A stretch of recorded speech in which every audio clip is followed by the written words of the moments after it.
Alors, lettre à Arsas, grand prêtre de Galatie, donc daté de 362 par l'empereur Julien. Alors, l'empereur Julien, c'est un sacré personnage, et ça, on va y revenir. Bonjour, Xelaker51, et bienvenue. C'est un sacré personnage. Alors, déjà, on va esquiver tout de suite la question de qui est Arsas, parce qu'en fait, on ne sait pas vraiment. Alors, je vous lis exactement ce que marque la PLRE, donc la Prosopography of the Later Roman Empire, par H.M. Jones, pas facile à dire, et Martindale, donc puis dans les années 61, qui est en fait la Bible du prosopographe du Bas Empire, un petit bijou. Euh, je vous déconseille de l'acheter en vrai parce que ça coûte une vraie fortune. Euh, mais bon, voilà. Des fois, on a des petites astuces pour l'avoir. Alors, je retrouve l'article d'Arsas. Donc, Arsas, il est indiqué dans la PLRE, donc on va dire le document référence. Donc, c'est un. Alors, je vous le fais pas en anglais, je vous le traduis. Donc, c'est un prêtre de Galatie, connu à l'année 362. Il est haut prêtre de Galatie, à qui Julien écrit une lettre pour un pagan revival, pour une survivance ou un renouveau du paganisme. C'est aussi probablement le Galate Arsacius qui est mentionné par Libanius en 358 dans son épistolae, donc dans sa lettre 386. Voilà, ça vous donne une petite idée de à quoi peut ressembler un travail prosopographique. Donc en fait, tout de suite, on peut le dire, on ne sait pas grand-chose de ce grand prêtre. Voilà. Une fois que ça s'est dit, on va pouvoir passer à la suite et s'intéresser à deux choses. Le contexte, bien toujours, toujours la même idée, on s'intéresse au contexte et on s'intéresse finalement à... donc on va s'intéresser au contexte et on va s'intéresser à la... Excusez-moi. On va s'intéresser au contexte et on va s'intéresser à qui écrit. Alors, ce texte déjà est d'une certaine importance pour Julien. Donc Julien, c'est un empereur un peu particulier qui arrive à un moment un peu particulier aussi de l'histoire romaine. Je rappelle, le christianisme a été combattu par les empereurs de la tétrarchie comme Dioclétien, etc., etc., vu comme une horreur. Alors, non pas une hérésie, l'hérésie c'est vraiment un terme catholique, un terme chrétien, mais qui a été perçu comme vraiment quelque chose d'assez catastrophique pour la sécurité de l'Empire. Constantin le Grand, donc, à partir de 312, commence à transformer un peu la perception qu'ont les contemporains de l'histoire du christianisme et commence en fait tout simplement à le valoriser.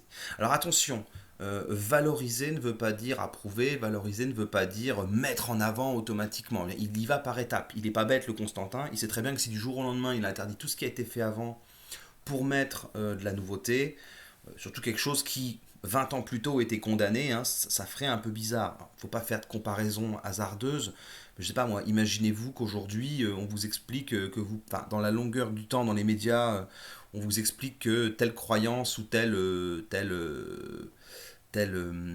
comportement, je sais pas par exemple, dire bonjour aux gens c'est bien, et puis du jour au lendemain on vous dit bah non en fait faut plus le faire. Toute comparaison avec les événements actuels et nul et non avenu bien évidemment, ça n'a rien à voir. Mais c'est vraiment l'idée d'un changement de comportement assez radical. Euh, Constantin, lui, il va donc mettre en avant le christianisme et ses enfants qui vont lui succéder vont bien évidemment, excusez-moi, je vais mettre le portable en silencieux, j'ai des élèves aussi en d'autres classes qui m'écrivent, et Constantin donc va le mettre en place et ses enfants vont faire avec. Voilà, très bien. Jusque-là, rien d'étonnant, rien d'anormal. Alors ce texte a une importance pour Julien. Alors certains d'entre vous m'ont demandé des articles, donc je leur ai envoyé. N'hésitez pas à me demander. C'est juste que j'envoie pas les documents à la base parce que je ne sais pas qui en a besoin et j'ai pas envie d'influencer non plus les chemins que vous choisissez pour vos argumentations. Maintenant, si vous avez besoin d'aide, n'hésitez pas. Donc il y a plusieurs auteurs qui sont très intéressants sur la question, dont un qui s'appelle Werner Koch, donc K-O-C-H. Je mettrai l'article dans le mail, mais évidemment, il n'y a pas que lui, il y a d'autres auteurs que je pourrais vous envoyer si cette question vous intéresse. Alors, qui est Julien, l'empereur? Julien dit de l'apostat. Donc quelqu'un qui a renié sa foi, hein. C'est comme ça que l'Église catholique en tout cas l'a présenté. Alors je vous renvoie, et vous verrez dans le texte, je vous renvoie à la dire, donc là, je cherche le mot en anglais. Oui, donc c'est un site qui s'appelle romanemperors.org. Je vous renvoie à ce site parce qu'il est tenu par des universitaires américains. Alors non pas que c'est toujours la classe, les universitaires américains, mais bon, dans ce cas-là, ça marche plutôt bien, ils font vraiment du bon travail là-dessus. Il y a des gens comme Mattison, il y a des gens comme Di Matteo qui ont travaillé dessus, donc un peu des pointures en histoire, histoire antique. Euh, Comment je l'écris? Alors, comment j'écris corps? Donc w.koch. Mais je mettrai le lien, hein, de l'article. Et donc, pourquoi étudier le cas de Julien? Bien évidemment, de rien dans ton du 54. Donc bien évidemment, il faut comprendre que Julien est un personnage qui naît dans la famille constantinienne, hein. C'est le, alors, pour être tout à fait précis, j'ai pas envie de faire du Camelot, mais c'est le fils du beau-frère à Constantin.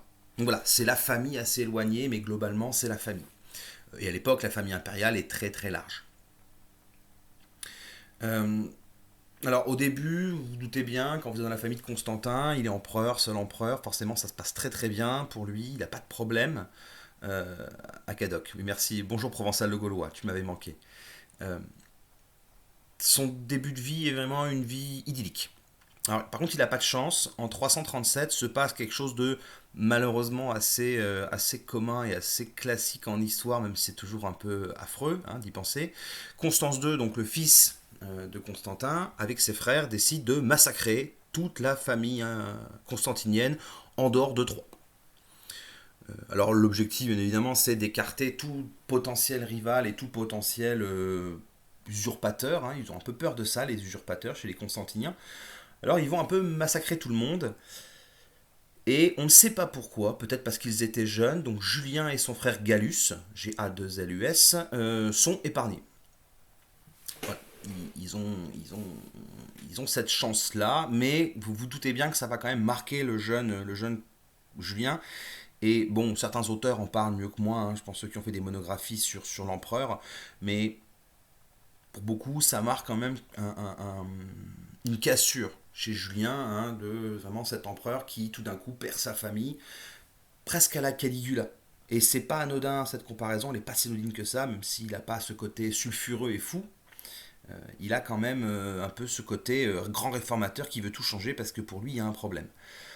Alors, Constance II est quelqu'un de très pieux, de très croyant, et donc du coup je pense, à titre personnel, que ça a dû le marquer, Julien, et ça a dû marquer son regard sur la religion chrétienne surtout. Euh, Bien évidemment, c'est quelque chose d'assez classique, hein. Malheureusement à dire, hein, je le répète, mais c'est quelque chose d'assez classique dans l'histoire, notamment l'histoire romaine ou de la plupart des empires, euh, des souverains qui font le ménage autour d'eux, hein. Les Francs sont pas mieux, ils feront la même chose.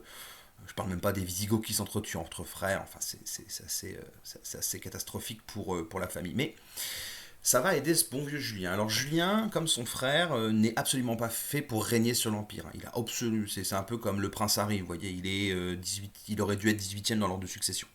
Donc lui, il va être envoyé en Grèce et en Orient, c'est un oriental, il est né en Orient. Il va être envoyé en Grèce et il va étudier le néoplatonisme.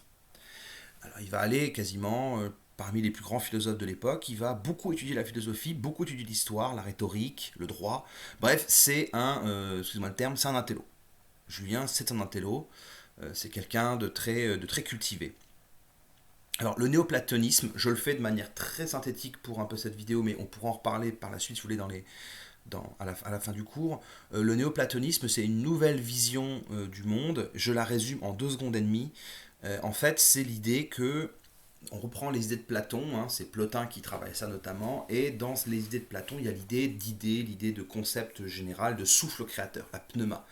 Et en fait, Plotin va un peu plus loin en expliquant en fait que tous les dieux sont l'émanation d'une sorte de souffle, de verbe créateur, le logos.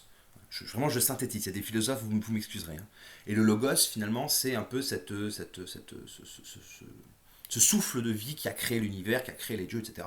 Et quand les humains, un peu l'idée derrière Plotin, c'est que les humains ont mis des noms et des personnalités à des événements naturels, etc., Zeus, la foudre, etc. Et finalement, alors qu'en fait, ce n'est qu'un seul et unique souffle créateur, ce n'est qu'une seule entité qui se divise en plusieurs dieux, ou pas d'ailleurs, ça dépend des courants du néoplatonisme. Donc du coup, en fait, et d'ailleurs, le christianisme va complètement s'inspirer de ça, et comme le néoplatonisme est très populaire à l'époque, forcément, tout le monde va un peu rentrer dans le truc en se disant ah c'est super, ça a l'air de bien marcher. Et les chrétiens vont dire vous voyez, on a raison, c'est comme nous on dit, sauf que nous on n'appelle pas le logos, on l'appelle Yahvé, on l'appelle Dieu. Mais dans l'absolu, c'est un peu la même chose. Sauf que d'un point de vue philosophique, c'est pas du tout la même chose. Hein. On ne peut pas comparer véritablement les deux entités. Mais bon, les chrétiens vont réussir, si vous voulez, à faire ce petit rapprochement. Il ne faut pas gêner pour le faire en tout cas. En tout cas, c'est une doctrine qui est très populaire à l'époque, elle marque beaucoup, et Julien va l'étudier. Il va vraiment l'étudier à fond. Euh, il va l'étudier à fond, il va s'en imprégner. Et ça va lui donner l'idée, parce qu'en fait, c'est une idée de syncrétisme. C'est l'idée de réunir les dieux, les anciennes croyances, non pas en une seule, mais en une sorte d'explication universaliste. Et ça, c'est super important pour ce qu'on va étudier aujourd'hui. Alors aussi, on nous apprend, lui-même et puis d'autres auteurs comme Marcelin nous apprennent qu'il a aussi été éduqué par un évêque, dont j'ai plus le nom là actuellement, mais vous le trouverez dans la DIR de toute façon, sur romanimports.org. Il a été éduqué par un évêque et ça s'est visiblement assez mal passé. Donc ça rajoute encore un peu la défiance envers le christianisme. Notre ami Julien donc vit sa petite vie, hein, il n'a pas de problème particulier puisqu'il n'est jamais appelé à devenir Auguste, hein, lui il est juste là, il a juste la chance de survivre donc il est bien content. Et puis en 355, bon, bah, les deux premiers fils, enfin les deux autres fils de Constantin sont morts, il reste plus que Constance II, et Constance II se rend bien compte que bah, diriger l'Empire tout seul c'est un petit peu compliqué. Voilà, c'est un petit peu compliqué, l'Empire est beaucoup trop grand pour ça, il le sait, et il a pas le, entre guillemets, il se dit ne pas avoir le talent de son père, même si Constantin a finalement régné très peu de temps seul hein, sur l'Empire. Donc en 355, Constance II rappelle Julien hein, de sa petite retraite éducative, hein, de son confinement, et il arrive en Occident, région qu'il ne connaît pas du tout, pour devenir César. Hein, donc je rappelle, vous avez le titre d'Auguste qui est le titre d'empereur, et en dessous vous avez le titre de César qui est entre guillemets le suppléant Auguste, sachant que Constance II n'a pas d'héritier. Bon, voilà, ça donne un peu l'idée. Alors il combat en Gaule, hein, ça on l'a vu un peu la semaine dernière, il combat en Gaule les barbares, notamment les Francs, et il se fait proclamer par ses troupes, alors 360-361, la date n'est pas vraiment sûre, mais il se fait proclamer par ses troupes euh, Auguste, notre ami Julien. Et ça plaît pas du tout à Constance II, avec qui les rapports sont un peu difficiles. Bon, en même temps, Constance II a un peu massacré sa famille. Bon, voilà, et je pense qu'on peut difficilement plus mal partir dans la vie, je sais pas ce que vous en pensez, mais bon, c'était pas facile. Alors Constance II tente de venir s'interposer, hein. Constance II est en tout cas assez proche, on ne sait pas s'il est à Rome ou s'il est à Constantinople, mais il est assez proche de l'Occident. Donc il essaye de se rendre au, au contact, j'ai envie de dire, il essaye de s'opposer à Julien, mais il meurt en chemin. Il meurt en chemin et donc les troupes de Constance II bah, se rallient au César officiel, parce qu'il reste César. Et donc Julien, dernier membre de la famille de Constantin, devient Auguste. Voilà, l'histoire est un peu ironique, hein. Je pense que Constantin n'avait pas prévu ça, mais bon, en tout cas, Julien devient euh, empereur, lui qui n'aurait jamais dû le devenir. Alors, Julien, il a écrit beaucoup de textes, il a écrit beaucoup de lettres, il explique un peu sa pensée. Alors, bien évidemment, l'histoire chrétienne qui va devenir majoritaire, hein, très rapidement, on va avoir une très mauvaise image de lui parce qu'il s'est apostasié. À la base, il est chrétien, puisqu'il vit dans une famille chrétienne, mais il va faire une apostasie, c'est-à-dire qu'il va renier sa foi. Euh, il va renier sa foi. Alors, on ne va pas rentrer dans les concepts théologiques, hein, retenez qu'il renie sa foi et qu'il ne s'y intéresse plus. Et à présent, tout ce qui l'intéresse, lui, en tout cas ce qui ressort de son œuvre, c'est qu'il a envie d'éviter la ruine de l'Empire. Pour lui, l'Empire court à sa ruine, pour plein de raisons. C'est pas qu'une raison de religion, c'est pour plein de raisons. Mais la religion en fait partie. Euh, c'est en gros l'idée extrêmement importante du texte. Hein. Voilà. Alors à présent, le contexte. Hein. Donc on a fait un peu le tour de Julien. Pour ce qui nous intéresse dans ce texte, il y aura encore plein de choses à dire sur cet empereur hein, qui meurt en se battant contre les Sassanides, mais ça j'y arrive tout de suite. Donc Julien est en Orient en 362. En fait, il est en train de préparer un conflit qu'il veut mener contre l'Empire sassanide. Hein, vous savez, les Romains, ça fait quand même, à ce moment-là, quasiment 400 ans qu'ils se tapent dessus, donc bon, pourquoi pas. Alors, les raisons de cette guerre sont un peu, comme d'habitude, un peu futiles, mais bon, voilà. Julien, il a quand même beaucoup de victoires sur le dos. Il sait que il veut rendre sa grandeur à l'Empire et il sait très bien que la grandeur de l'Empire, elle s'est faite surtout grâce aux légions. Et donc il veut continuer ça. Donc il fait le tour des provinces hein, pour un peu inspecter les troupes, inspecter le matériel et il répond à un grand prêtre de Galatie. La Galatie, ça se trouve en Turquie actuelle. Et ce grand prêtre s'appelle Arsas. Alors cette lettre, euh, elle s'inscrit donc quand même dans un moment particulier. C'est-à-dire qu'en Orient, le christianisme est en train d'avoir une forte progression.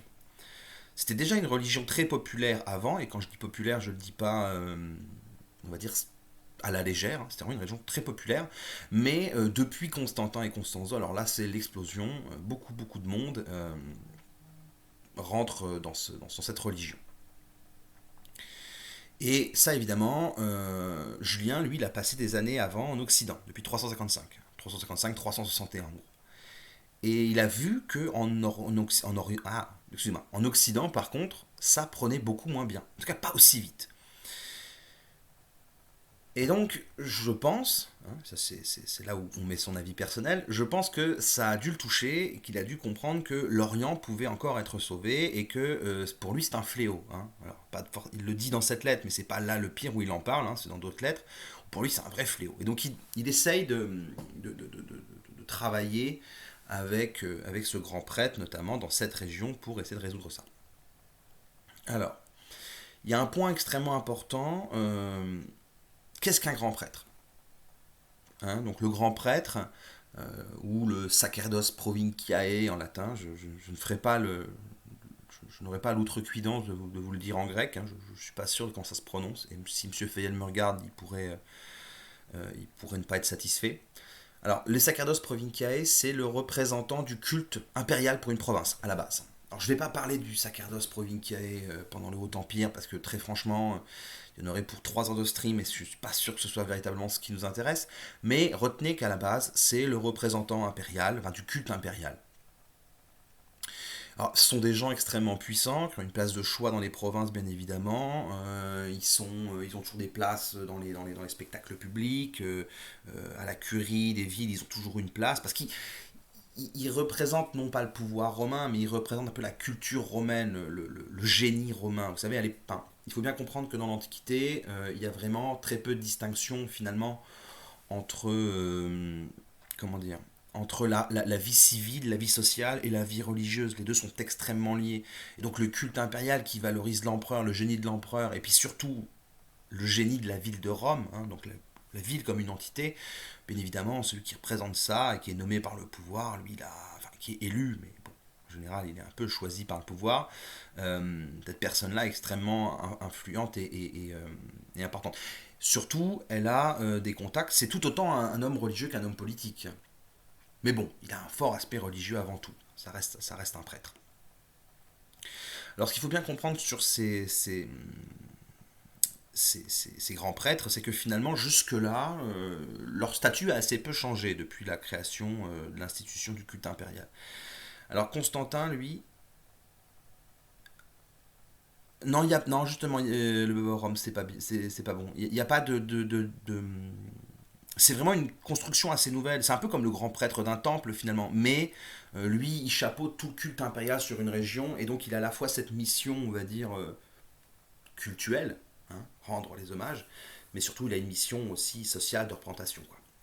Donc c'est pour ça qu'il n'y a pas vraiment de quelque chose de classique. Le culte impérial est assez original en fait, sur beaucoup d'aspects. Alors, vous aurez des historiens qui vous diront que non, que en fait c'est quelque chose d'assez proche de ce qui se faisait avant, mais voilà, dans le concept, honorer une ville comme ça, c'est assez, enfin, à une telle échelle, c'est assez nouveau. Et il y a vraiment ce côté un peu culturel aussi, ce côté un peu social, politique, mais lié à la religion. Hein. Les deux sont intimement liés à l'époque. Hein. On a du mal à imaginer, nous, un peu les laïcards que nous sommes, d'une société démystifiée ou sans religion, enfin, en tout cas où la religion a un poids beaucoup moins important, qu'on pourra en discuter. Hein. Mais voilà, à l'époque, tout est relié, tout est lié. Donc le grand prêtre impérial, le grand prêtre C'est quelque chose d'extrêmement important. Et il y en a un par province. C'est lui qui s'occupe un peu qui chapeaute un peu tout ce qui se passe. Alors Constantin, il a essayé d'atténuer leur rôle. En fait, il leur a retiré tout rôle religieux. Il interdit. Alors, dire que Constantin interdit les sacrifices, c'est un petit peu compliqué. Mais disons qu'en tout cas, Constantin réduit très franchement les activités religieuses possibles dans les temples païens. Et bah, n'ayant plus ces aspects religieux, bah, qu'est-ce qui reste? Qu'est-ce qu'il leur reste? Bah, il leur reste, on va dire, juste l'aspect culturel, l'aspect un peu folklore. Ils organisent des jeux, par exemple, au nom de l'Empire, quoi. J'ai une formule que j'ai trouvée tout à l'heure et que j'aime bien. En fait, ils sont un peu, ils n'ont sont plus des représentants cultuels, mais des représentants culturels. Voilà, ils ont perdu l'aspect religieux, quoi. Donc ça a affaibli quand même grandement leur pouvoir, puisque leur prestige venait de là essentiellement. Euh, Ce sont un peu aussi des députés des autres cultes. Si vous voulez, c'est comme si la religion chrétienne était devenue, voilà, comptée pour un, et que tout le paganisme comptait pour un. Alors ça a quand même dû choquer les contemporains, parce que il n'y avait pas cette question-là à l'époque qui se posait. Hein. Il n'y avait pas de une religion prédominante sur les autres. Mais j'y reviendrai ça parce qu'il y a un aspect important dans le texte qui en parle. Et alors il y a une petite accalmie dans cette chute aux enfers du titre de grand prêtre d'une province. Et bien simplement, Julien arrive et va leur redonner toutes leurs fonctions religieuses. Il va même augmenter leur pouvoir et il va en fait essayer de faire quelque chose qu'on va voir dans le texte. En réalité, il faut bien comprendre. Alors, je ne suis pas un historien des religions, attention, j'ai pas envie de vous dire de bêtises, mais il y a une forme de chaos dans la religion antique. Alors, un chaos n'est pas forcément quelque chose de mauvais, c'est juste qu'en fait, chacun fait un peu ce qu'il veut. C'était très libéral en termes de culte. C'est assez complexe en réalité la façon dont les cultes sont organisés et comment ils sont tous un peu interdépendants ou en tout cas tous indépendants les uns des autres. Mais il y a une forme de syncrétisme qui existe déjà, il y a une forme de cohésion dans toutes ces croyances. Hein. De toute façon, depuis le monde grec, il y a une forme de cohésion dans toutes ces croyances. Euh, c'est une forme d'équilibre. Voilà. Le christianisme, lui, par rapport à ça, il a un avantage assez certain. Alors, il n'est pas encore ultra organisé, ultra hiérarchisé, stratifié comme il va le devenir au 5e siècle, mais dès le 4e, il commence.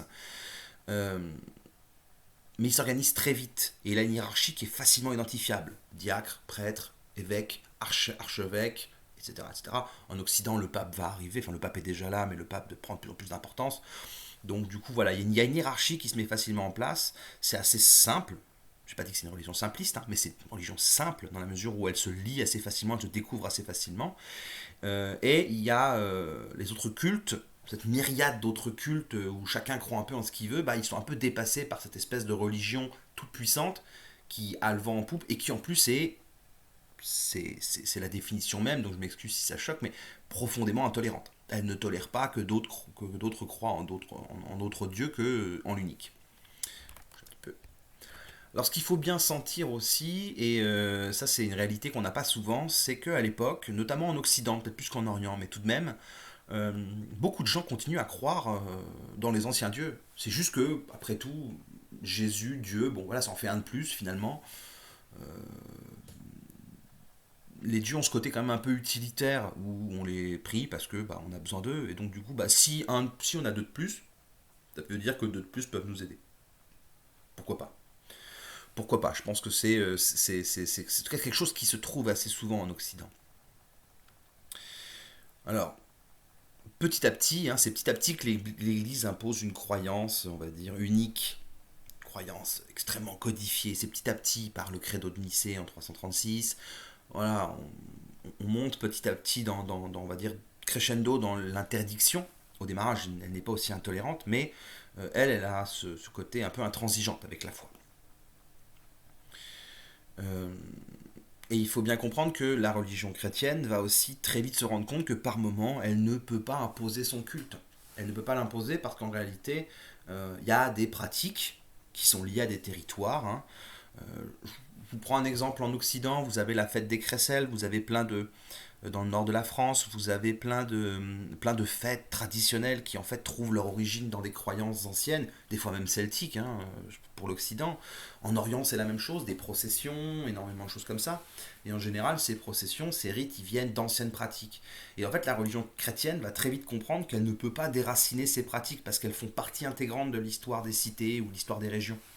Et donc elle va se greffer dessus. C'est pour ça qu'aujourd'hui on fait des processions de Vierge Noire, des processions de statues des saints, etc. C'est en fait on a remplacé tout simplement on a remplacé le côté païen par un petit vernis chrétien, mais bon ça vous le savez, hein, la date de Noël c'est la même chose, il n'y a rien de nouveau sous le soleil.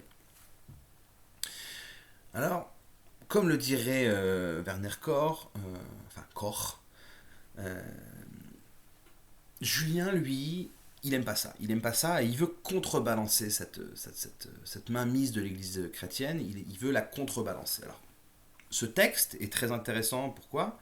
Noël, par exemple, tout à fait le mat. Noël est l'exemple parfait. Hein, le 25 décembre, c'est la date. C'est une date d'une célébration romaine très connue. C'est aussi le solstice d'hiver, si je ne dis pas de bêtises. Donc le jour le plus court, le jour à partir duquel en fait les jours vont s'allonger. Donc c'est quelque chose d'un point de vue croyance, mysticisme très puissant. Et donc bon, bah, comme on ne connaît pas la date de naissance de Jésus, on l'a plaqué ce jour-là parce que voilà, c'était une grande fête romaine. Et puis ça parle à tout le monde. Je synthétise, hein, bien évidemment. Et donc lui, Julien veut commencer, ça c'est Corps qui le montre très bien, mais d'autres en ont parlé, et lui-même en parle en fait dans ce texte, hein. Il veut constituer un culte païen, il veut organiser un culte païen, qui ferait, on va dire, concurrence, ou en tout cas qui pourrait se mesurer à armes égales contre le christianisme, parce qu'à l'heure actuelle il est complètement éclaté, dans tous les sens du terme d'ailleurs. Et il est surtout éclaté entre différentes croyances, différentes cultes, les gens ne se parlent pas forcément, face à un christianisme très conquérant. On va dire ça comme ça, pour dire les choses de manière gentille. Donc l'article de Corbe, évidemment, je le mettrai dans le, avec la correction, enfin, pas la correction, encore une fois. Hein.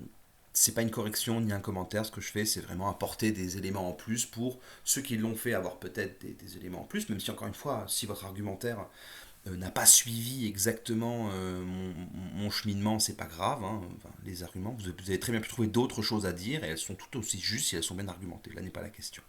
Là c'est juste pour donner des pistes et un peu expliciter le texte de manière plus informelle.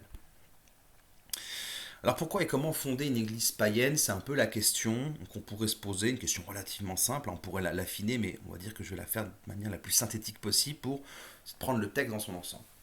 Alors déjà, vous aurez remarqué que Julien écrit très très bien. Il connaît très très bien le latin. Il connaît très très bien le grec aussi. C'est quelqu'un qui a un style d'écriture, il utilise la rhétorique. Hein, c'est pas un rigolo. Et la traduction du texte le montre bien, avec quand même des tournures un peu alambiquées. Mais toujours du style. Ça, c'est important. C'est bien d'avoir du style quand on est empereur. Ça, je pense qu'on est tous d'accord. Alors, petit point aussi sur lequel il faut faire un rapide retour. Les Grecs et les Hellènes, enfin, les Hellènes, ce sont les païens dans le langage de Julien. Et d'ailleurs, c'est un point assez important. Bon, c'est un peu extérieur au texte, mais c'est un point extrêmement important. C'est en fait pour lui la religion grecque. Quand on parle de religion, les Grecs sont un peu le berceau, le terreau un peu de toute la culture du monde méditerranéen, du monde gréco-antique, enfin gréco-romain, on va dire. Et il en a conscience en fait. Alors bon, c'est sans doute aussi le fait qu'il ait étudié en Grèce qui fait qu'il a un tel amour pour la Grèce. Mais voilà, il ne parle pas que des Grecs. Hein. Il parle vraiment de l'ensemble du monde culturel méditerranéen. Il parle des païens de l'Empire en fait quand il parle de ça. Bien évidemment, les Galiléens, ce sont les chrétiens et les athées aussi. Hein. Les athées, ce sont ceux qui ne croient pas au Dieu. Hein. Être athée, c'est ne pas croire en un Dieu ou en des dieux. Ça ne marche pas que pour le christianisme. L'athéisme existe d'avant. Et donc du coup, finalement, comme pour Julien, Dieu et Jésus sont des balivernes, et que du coup, ils ne croient pas aux autres dieux, bah, ce sont des athées. Donc voilà, deux petits mots quand même importants sur lesquels il fallait revenir. Et la première chose sur laquelle il faut insister, c'est les premières lignes. En fait, dès le début, Julien explique quelque chose d'assez important. Si l'hellénisme, donc le paganisme finalement, la culture et le culte grec ne fait pas encore les progrès que l'on devait attendre, nous en sommes en cause, nous qui le professons, etc., etc. Donc du coup, en fait, dès le début, il fait un constat amer, en déclarant que finalement les païens sont les propres responsables de la situation. Dans les lignes 8 à 20, en fait, Julien dresse un constat assez sévère de ce qui touche le paganisme, et il veut y remédier. On ne sait pas encore pourquoi, mais il veut y remédier. Enfin, si, il le dit, mais j'y viendrai après. Les païens ont été trop tolérants. Ouais, c'est assez étonnant de voir ça comme ça. C'est un défaut d'être trop tolérant, il faut bien le voir. Pensons-nous que cela suffise? Ne voyons-nous pas que ce qui a le plus contribué à développer l'athéisme, sous-entendu donc le christianisme, c'est l'humanité envers les étrangers, la prévoyance pour l'enterrement des morts, et une gravité simulée dans la vie. Alors ça, par contre, c'est extrêmement intéressant, c'est extrêmement important. C'est ligne 9 à 10, 9-10 pour ceux qui... Enfin, 8, 9, 10 pour ceux qui voudraient voir. Euh, Finalement, et c'est là où il faut faire attention en fait avec l'interprétation, mais quand même, on peut avoir quelque chose d'intéressant. Alors non, un païen n'est pas un athée. Pour Julien, pour Julien, pour un chrétien, c'est un athée parce qu'il ne croit pas en Dieu. Pecum princeps. Alors que finalement, pour un païen, un chrétien est un athée parce qu'il ne croit pas dans les dieux. Il croit dans des balivernes. Donc il ne croit pas dans les dieux. Alors que pour un chrétien, un païen est un athée parce qu'il ne croit pas en Dieu. En fait, un athée, c'est selon le sens dans lequel on se place. Quand vous qualifiez quelqu'un. Quand vous qualifiez d'athée, c'est dans votre sens à vous, et voilà. Alors que dans le sens de l'époque, c'est vraiment vous qualifiez les autres d'athées, c'est une insulte presque, pour dire en fait, ils croient pas en Dieu. Voilà, ils sont athées des deux côtés en fait, selon l'angle que vous regardez. Pour les chrétiens, les païens sont des athées, et pour les païens, les chrétiens sont des athées, parce qu'ils ne croient pas en leurs dieux respectifs. Même si, bien évidemment, on ne croit de rien. Évidemment, on ne croit pas, évidemment, les païens ne croient pas tous dans les mêmes dieux, mais il y a une forme de consensus pour dire chacun croit en ce qu'il veut, donc ils existent. Ils existent, mais moi je ne les vénère pas. C'est différent de croire qu'un dieu existe et de le vénérer, surtout à l'époque. Euh, En fait, je reviens à mon texte, ce que veut dire finalement Julien, c'est que ils ont été trop laxistes. Ils ont laissé les chrétiens faire un peu ce qu'ils voulaient, en disant bah oui c'est un autre culte, on va pas l'empêcher, on va faire comme d'habitude en fait, on va être tolérant, on va faire comme d'habitude. Euh, et pour Julien c'est une partie du problème en fait. On a laissé perdurer un culte qui, au lieu de vouloir s'intégrer dans les autres, a clairement critiqué tous les autres. Et ça c'est problématique. Euh, Il y a un autre problème qu'il remarque, alors là par contre c'est la ligne 14 à 17, même un peu après, même 18-19, où en fait il parle du comportement des prêtres en fait. Parce que prêtre à l'époque, c'est pas comme aujourd'hui, c'est pas la vie, c'est pas. Alors, dans certains cultes aussi, mais c'est pas, on va dire, mince, je cherche mon mot. C'est pas l'abstinence, on va dire, c'est pas la sobriété, c'est au contraire une vie publique, c'est une vie sociale, être prêtre. Ça n'a pas ce côté aussi sévère presque que peut avoir le religion chrétienne. Encore une fois, ça dépend des religions, donc ça on va pas épiloguer, je vais pas en faire trop dessus, mais comprenez bien que les pratiques cultuelles sont vraiment différentes d'un temple à l'autre, d'une croyance à l'autre. Donc du coup, ce qu'explique Julien en fait, c'est que les prêtres sont trop sympathiques, ils laissent leurs serviteurs du bas peuple, théoriquement on s'en moque, mais bon, ils les laissent devenir chrétiens. Et ça fait tâche quand même, quand vous êtes grand prêtre de Zeus ou grand prêtre de Jupiter et que vous laissez vos esclaves être chrétiens. Ça pose problème. C'est un petit peu compliqué. D'après Julien, encore une fois, d'après Julien. Euh, Aussi, peut-être d'autres petits points extrêmement importants. Voilà, ils vont peut-être pas assez prier, ils vont peut-être un peu trop dans les bars, ils vont peut-être. Voilà, ils n'ont pas un comportement exemplaire. Exemplaire, contrairement à qui? Aux chrétiens. Plus ils sont élus. Vous savez, dans les élections dans l'Antiquité, il y a toujours un peu de corruption par-ci par-là.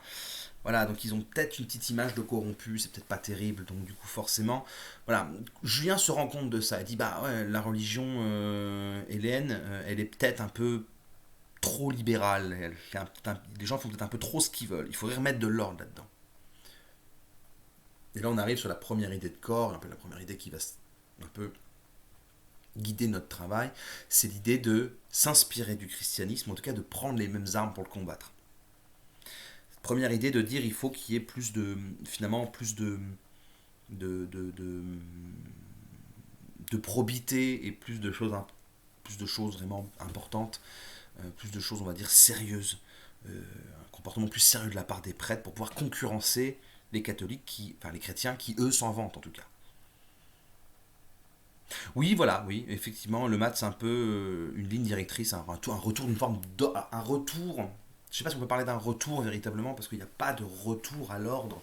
C'est plutôt une forme de, comment dire, c'est plutôt une forme d'invention d'un nouvel ordre, en tout cas d'une structuration. Voilà, c'est plutôt une structuration. Et il y a un point qui, moi, m'a beaucoup intéressé, ligne 10, c'est la gravité simulée. Comme si finalement, en fait, le culte impérial, bah, tout le monde savait que c'était du flan, mais qu'on le faisait parce que bah, c'est une vieille tradition, et puis parce que, voilà, avant on le faisait, bah, on continue. Idem dans les autres dieux, voilà, on simule, on joue un jeu, on joue un rôle. Ce qui a toujours été plus ou moins le rôle d'une religion dans l'époque antique. Il y a un côté, les mystères d'Éleusis, si vous prenez Athènes, si vous prenez... c'est sérieux, les gens y croient, mais en même temps, il y a un côté très théâtral. On rejoue des grands moments de l'Antiquité, des grands moments de la mythologie. Et finalement, Julien leur dit, bah, peut-être qu'à force, on en fait trop, quoi. On cabotine un peu, il faudrait peut-être être un peu plus sérieux. En fait, ça donnerait presque l'impression, alors Julien est trop virulent, mais ça donnerait l'impression d'un culte un peu, enfin, de culte un peu hypocrite, notamment le culte impérial, alors que les chrétiens rient en disant nous avons la vérité, écoutez-nous, la fin du monde, machin, machin. Donc voilà, ça c'est un peu, alors, gravité simulée, c'est ligne 10, hein, pas célébrer les cultes de la bonne manière, ligne 15, les saints des serviteurs devenir chrétiens, ligne 16-17. Mais après ce constat, Julien dresse des recommandations. Que doit-on faire et que doit faire Arsas surtout pour euh, mettre fin à tout cela? Alors, déjà, il faut être nombreux. Ça ne marchera pas tout seul. Il faut que les autres prêtres suivent le mouvement, comme un évêque. En fait, il serait bien que le grand prêtre devienne l'équivalent d'un évêque métropolitain ou d'un archevêque responsable d'un diocèse. Vous voyez déjà un petit peu, encore une fois, on se rapproche de cette idée de reprendre un peu, enfin selon moi, de reprendre un peu la structure chrétienne. Donc c'est ligne 12 à 14. Alors, avec des punitions, hein, quitte à destituer ceux qui veulent pas jouer le jeu. Hein, ligne 20-21, attention, c'est pas juste on va se mettre d'accord parce qu'on est tous beaux, tous gentils, qu'on va se battre contre les affreux chrétiens. Ceux qui jouent pas le jeu, on les destitue quand même. Hein, on rigole pas. Ça, c'est un des pouvoirs qu'a donné Julien au grand prêtre. Comme quoi il avait ce plan dès le départ. Ou en tout cas qu'il y a très vite pensé. Alors, autre point extrêmement important, et il faudra faire attention avec ces concepts-là, mais bon, je sais que ça arrivera à le faire. Il faut aider les chrétiens, enfin les païens les plus défavorisés. En effet, il y a eu plusieurs graves crises économiques, hein, notamment celle du IIIe siècle, mais bon, elle s'est jamais vraiment terminée pour les classes populaires, et de toute façon, les classes populaires en Orient, peut-être même plus qu'en Occident d'ailleurs, mais en Orient, c'est vraiment pas la joie.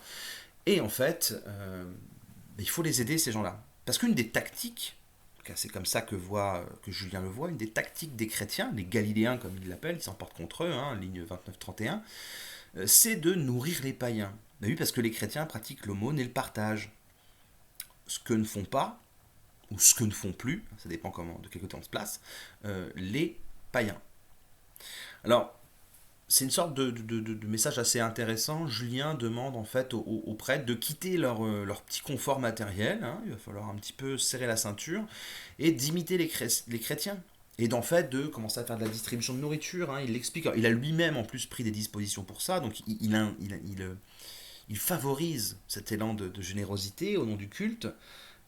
Procurer les dispositions que j'ai prises jusqu'ici, j'ai ordonné qu'on donne chaque année pour toute la galaxie 30 000 boisseaux de blé et 60 000 sétiers de vin. Je déclare qu'ils font dispenser le cinquième aux pauvres qui sont employés au service des prêtres, puis distribuer le reste aux étrangers et aux mendiants. Vous voyez, c'est un peu l'idée de il faut faire la même chose que les chrétiens en fait. Il ne faut pas leur laisser leurs armes.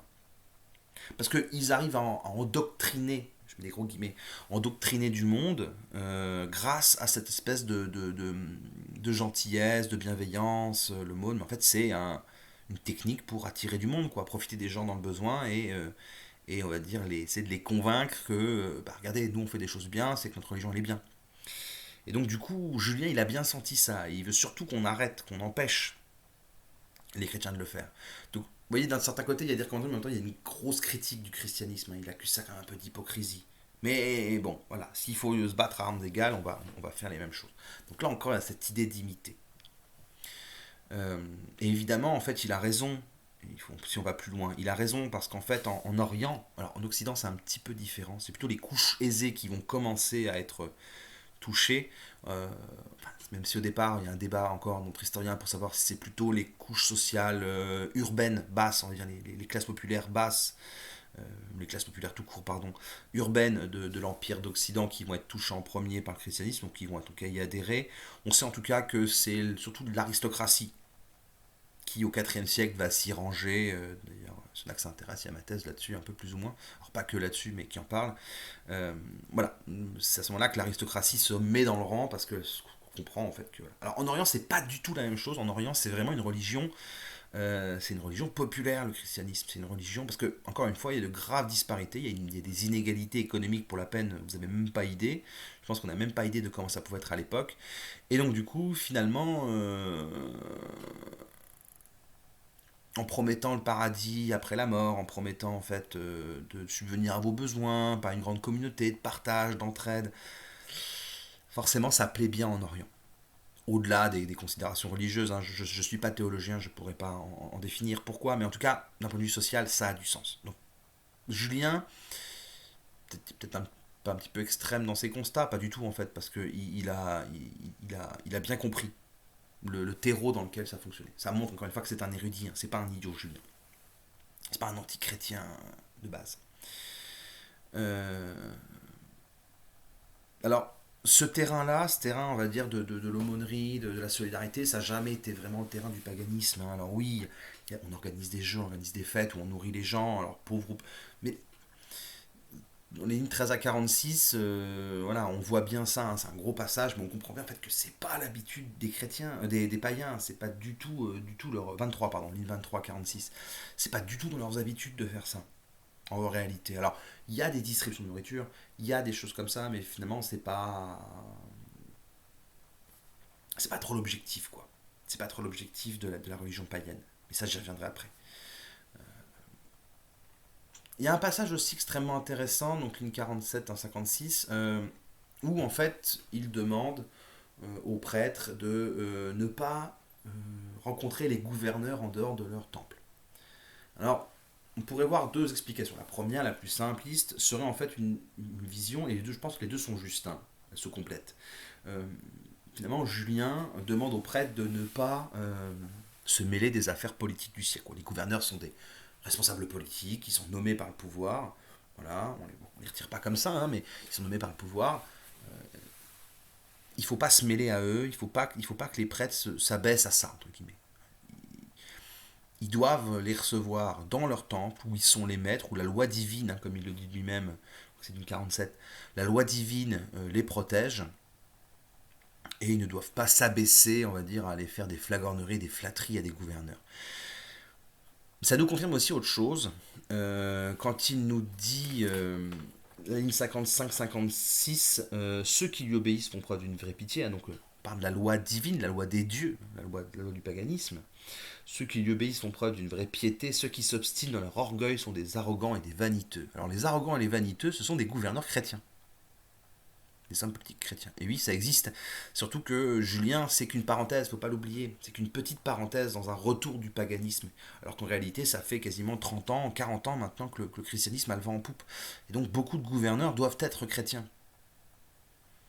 C'est aussi pour ça qu'ils demandent aux prêtres de s'en méfier, de ne pas tomber dans leur piège en fait, de se soumettre à eux en allant les rencontrer. Il faut que ces gens viennent dans le temple, là où ils ont tout pouvoir. C'est aussi parce que la législation de Julien les avantage dans leur temple. Donc du coup, il faut qu'ils fassent attention à ça. Donc ça, c'est un peu les recommandations qu'il fait. C'est un point extrêmement long, extrêmement important. C'est un peu l'idée principale, c'est les recommandations. C'est son mode d'emploi finalement. On pourrait presque imaginer que ça a été envoyé à d'autres, hein. On n'a pas la trace, mais ça pourrait être imaginé. Alors l'empereur, il fait état ensuite du fait qu'il peut punir, hein. Un empereur, c'est pas quelqu'un de gentil qui donne des conseils, c'est aussi quelqu'un qui peut punir. Alors c'est une punition très lointaine, hein, elle est théorique. Il n'a pas fait de loi. S'il avait fait des lois, je pense qu'il l'aurait dit, et s'il avait vraiment fait des lois, on aurait gardé la trace. Et quand bien même il les aurait fait, quand on aurait gardé la trace, je doute que le christianisme aurait maintenu ses lois en place, hein, vu que toute l'œuvre de Julien va être balayée juste après sa mort. Il ne peut pas tout surveiller, hein, l'I 58-60, mais bon, note quand même qu'il y a quand même une volonté de s'afficher en tant que responsable, en tant qu'empereur, hein, ça il se met au centre. Alors, il y a un grand débat encore une fois pour savoir s'il se place au centre, hein, comme le représentant des dieux sur Terre, ou comme un vulgaire croyant. Je pense qu'on peut avoir une position mitoyenne, c'est-à-dire qu'il est garant de la religion, mais pas des dieux. Voilà, il est garant du respect du culte. Au petit passage, d'ailleurs, la mère des dieux, hein, c'est Cybèle. Déesse, la mère des dieux, déesse de la création, Rhea en grec, même si c'est pas tout à fait les mêmes dieux, encore une fois, il faut éviter un peu cette erreur de croire que dieu grec égale dieu romain, enfin dieu romain égale dieu grec, on a juste changé les noms, c'est un peu plus compliqué que ça. Euh, le passage aussi avec Pessinonte, hein, donc une cité de l'Orient, est quand même un passage assez intéressant. En gros, il explique que mais si les gens veulent de l'aide, pas à moi qu'il faut appeler, c'est la mère des dieux. Et si ils appellent la mère des dieux, je viendrai. Une sorte de chantage, hein, mais encore une fois, c'est une arme du christianisme. Hein. Si vous voulez qu'on vous aide, appelez Dieu, n'appelez pas les prêtres feront rien pour vous. Pourront vous aider à vous à expier, à je ne sais quoi, mais c'est pas les prêtres, c'est Dieu qui vous aidera. Non, Julien reprend ces concepts-là. Il ne les reprend pas de nulle part, il les reprend du néoplatonisme, dont se sont inspirés même les chrétiens. Vous voyez, la boucle est bouclée finalement. Julien comprend très bien le christianisme et il sait comment l'affronter. Alors, on a vu comment, on a vu voilà, mais pourquoi? Pourquoi est-ce que Julien veut faire ça? Alors là, c'est pas très original, vous m'excuserez, mais dès le début du texte, hein, entre lignes 3 à 7, il nous explique que les dieux ont rendu Rome puissante. Hein, je vous retrouve la phrase quand même qui est assez parlante, finalement. L'intervention des dieux, par son éclat et sa grandeur, a dépassé tous les vœux, tous les espoirs. Personne naguère n'osait même souhaiter un changement si brusque, si complet, si important. L'idée, en fait, c'est quoi? C'est que le monde a changé brusquement, alors que les dieux avaient toujours soutenu Rome. Pourquoi arrêter? Pourquoi arrêter? Pourquoi ne plus... Voilà, il comprend pas, Julien, il comprend pas. Et pour lui, alors, pas forcément dans ce texte-là, mais on comprend pour lui que le christianisme, c'est un problème. Dans le texte que je vous enverrai, je parle même de virus. C'est un problème pour lui. L'empereur, encore une fois, et ça je le disais en introduction, son but absolu, c'est renouer avec la gloire de Rome. Renouer avec la gloire d'un passé glorieux, renouer avec l'identité romaine, hein, faite de conquête. Il veut rendre sa puissance à Rome. Et il pense, notamment, parce qu'il va faire d'autres réformes, mais il pense que les dieux, le retour à la religion païenne, c'est un passage indiscutable, indissociable de ce retour à la grandeur. Et s'il veut créer une église, c'est finalement c'est pas spécialement pour créer une église en elle-même, enfin créer une sorte d'église païenne. Ce qu'il veut, c'est en fait limiter la violence du christianisme. Alors, dans le même temps hein, que Julien, dans l'Empire sassanide, les chrétiens aussi sont chassés et ont des problèmes. Parce que, à l'époque, hein, c'est le mazzéisme,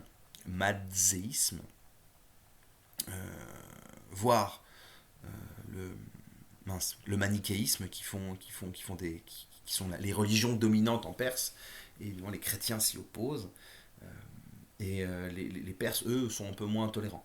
Que les prêtres des religions perses sont un petit peu moins tolérants, et donc du coup, voilà. Mais il y a un peu le même constat chez eux, ils ont un peu le même constat. Alors voilà, c'est vraiment ça qui est important pour Julien, quoi. C'est qu'il veut redonner à Rome sa puissance, et il veut en fait structurer les cultes païens pour qu'ils puissent résister et se battre contre le paganisme, contre le christianisme. Voilà. Alors, c'est toujours assez ironique de constater que quelqu'un veut combattre quelque chose en utilisant les mêmes méthodes que ses adversaires.